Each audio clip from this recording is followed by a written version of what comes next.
Приветствую вас, зрители канала. Сегодня на обзоре у нас инопланетный корабль третьего размера от шаанской расы Дома Гатак, класса Гамма, модель Сулен. И да, именно Дома, так как в идеологии этой расы крупные корпорации имеют множество задач и обязанностей, связанных не только с производством кораблей. Это стартовый невоенный корабль с передовыми технологиями, рассчитанный на одного человека. Имеет в своем дизайне вполне очевидные для инопланетной компании черты, хотя и не всегда привычные глазу для человека. Корабль оборудован внешними подвесами под грузовые контейнеры, вмещающие в общей сложности до 6 СЦУ груза, плюс есть место для хранения личных вещей. По моему мнению, это корабль весьма успешное изделие, и в этом видео я постараюсь объективно подойти к оценке данного судна. С вас лайк, комментарий под этим видео и подписка на канал, если еще не подписались. Приятного просмотра.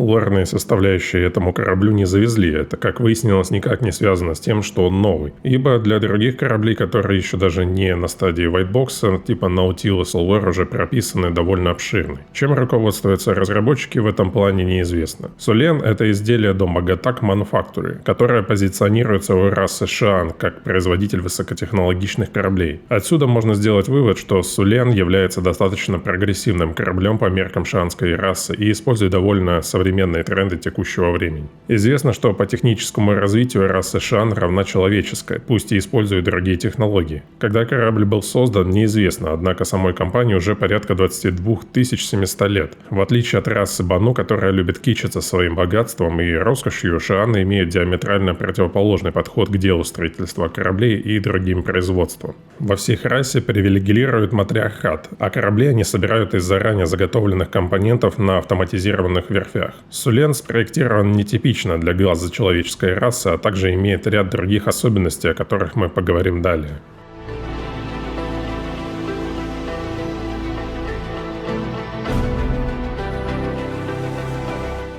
По внешнему облику можно сразу определить, что данная модель корабля относится к неземной группе судов. Сулен создан из специфических инопланетных материалов, часть из которых не находится в земной группе. Однако, судя по его весу, нельзя сказать, что они слишком передовые. Если бы Шааны в своих конструкциях кораблей не использовали технологии антигравитации, то такие суда были бы невероятно тяжелыми. Габариты Сулена. В длину корабль в разложенном виде составляет 25 метров. Про ширину и высоту нет смысла говорить. Более правильно сказать, что его размеры равномерны в радиальной проекции, которая составляет 32,4 метра. Иными словами, Сулен впритык влезает в ангары по своему размеру базирования. Размер ворот большинства ангаров составляет 35-40 метров. Будьте очень внимательны при взлете и не выключайте режим посадки, пока не покинете ангар. Модель Сулен имеет очертания морской трехпалой звезды. Каждый такой палец корабля представляет собой отдельный двигатель, место под шахты для ракет, опорную стойку для режима посадки и место для нескольких маневровых двигателей. На Сулене по дефолту установлено 12 ракет Игнет от Firestorm Kinetics, наводящиеся по инфракрасному спектру, имеющие уронов 2379 единиц и радиус поражения 2,75 метра. Каждая ракета находится в самостоятельной независимой шахте, коих по 4 штуки на каждый лепесток. В носовой части корабля по центру между тремя мотокондолами находится кабина с широкоугольным остеклением. Ориентация корабля в данной позиции является одновременно и горизонтальной, и вертикальной. Вокруг кабины на внутренних законцовках мотогондолы расположены курсовые осветительные приборы. По курсовому вооружению у Сулена стоят 3 фиксированных лазерных репитера третьего размера от компании Klaus & Werner серии CF-337 модели Пантера. Переходим к тыловой части корабля. Тут мы можем наблюдать 6 шаанских двигателей второго размера, выдающие по 0,997 меганьютона усилия каждый. В пользу того, что это не простые двигатели, свидетельствует их специфический звук,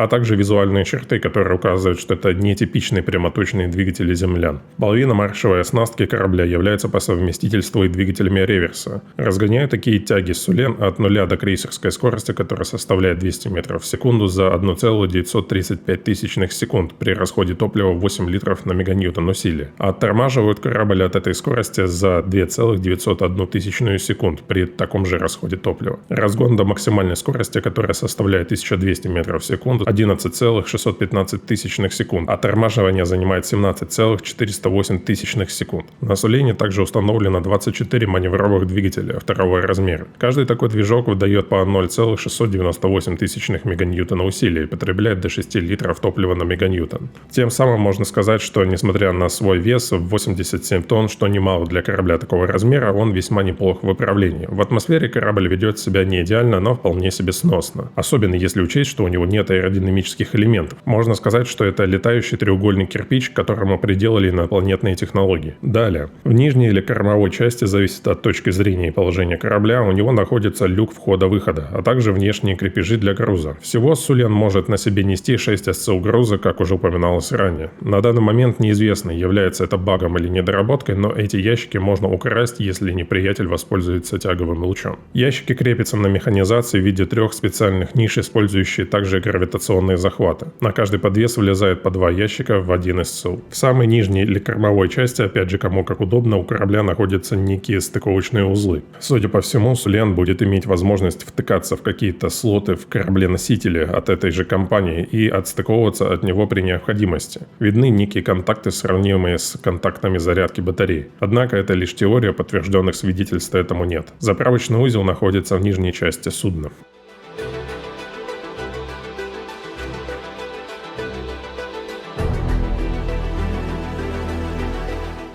Если можно было бы назвать самую эталонную кабину для всех стартовых кораблей, то Сулен находился бы где-то ближе к победителям такого топа. Обзор у корабля хороший, несмотря на поперечную балку сверху, это не сильно мешает при пилотировании корабля. Вся информация выведена в виде голографической анимации, что еще больше предрасполагает к хорошему обзору. А так как это стартовый корабль, то для новичков это будет очень приятным дополнением. Для пилота доступно 2 многофункциональных монитора в прямой видимости и радар 3D типа по центру. Над мониторами находится голографические индикации предупреждения. Переходя от места пилота, важно понимать, что из горизонтального положения мы переходим в вертикальное. И передвигаясь по кораблю, который расположен горизонтально, мы будем передвигаться в продольно-вертикальных плоскостях относительно горизонта. Думаю, благодаря этой анимации вам станет понятнее, как это устроено. На верхней палубе корабля находится кабина пилота. В этом же помещении есть 2 ниши под радар и сканер, где болванка от радара уже установлена. Видно, что он от фирмы Group Novea Paradigm, а модель называется Икаутер.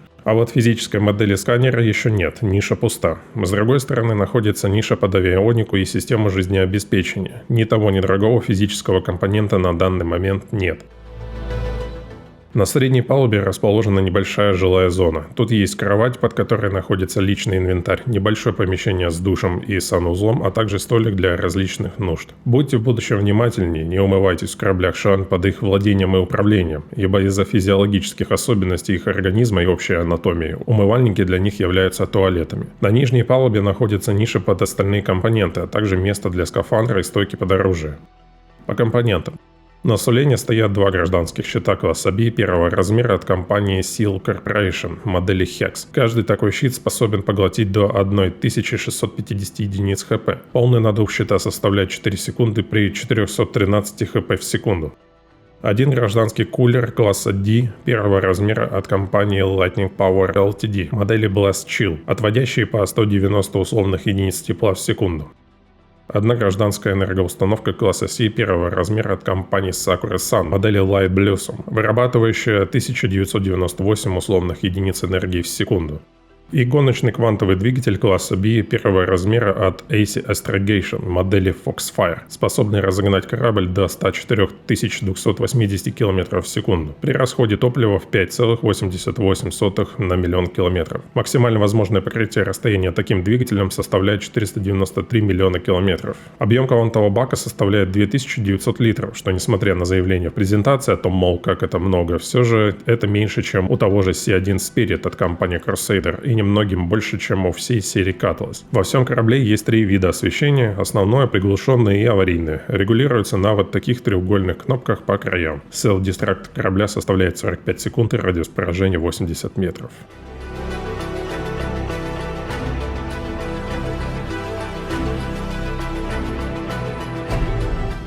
В итоге мы получаем достаточно интересный корабль, и первый корабль, доступный нам от этой инопланетной компании Дома Гатак. В контексте презентации к этому кораблю говорилось, что он очень легкий и маневренный. Однако важно отметить, что это не совсем так. Если сравнивать его с другими кораблями третьего размера, то получается, что Сулен где-то посередине. Его вес меньше, чем у серии Spirit или RS Starfighter от Crusader Industries, однако тот же Хартуал от шанского дома Эпоа будет легче при том же размере. Такую роль ему можно дать также с натягом по нескольким причинам. Во-первых, из-за его специфических особенностей по принципу взлета-посадки. Новичкам и сейчас на первых стадиях очень непросто привыкнуть к управлению корабля, а тут им придется делать значительно больше усилий. Второй момент — это с уже упомянутым недоработанным принципом крепления груза на внешних подвесах. Конечно, в данный момент мало кто будет воровать у игрока столь маленькое количество почти бесценного груза, но в будущем новички могут впадать в недоумение, мол, а куда делся мой груз? В то время как его просто сняли с корабля, пока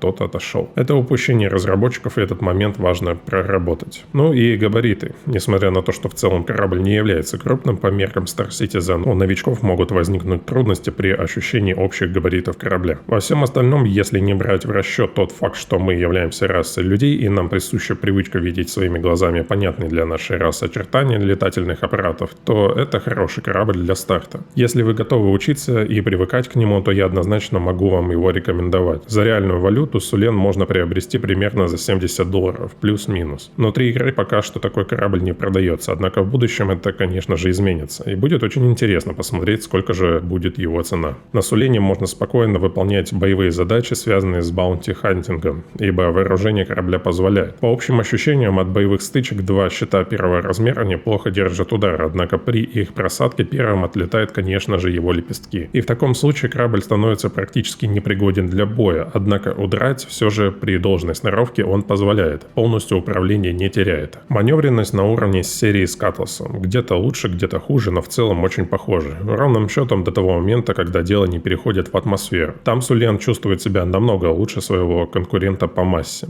На этом у меня все. Спасибо за просмотр. С вами был я, Северная Борода, и обзор стартового корабля от инопланетной компании Дома Гатак, модели Сулен. Всем пока.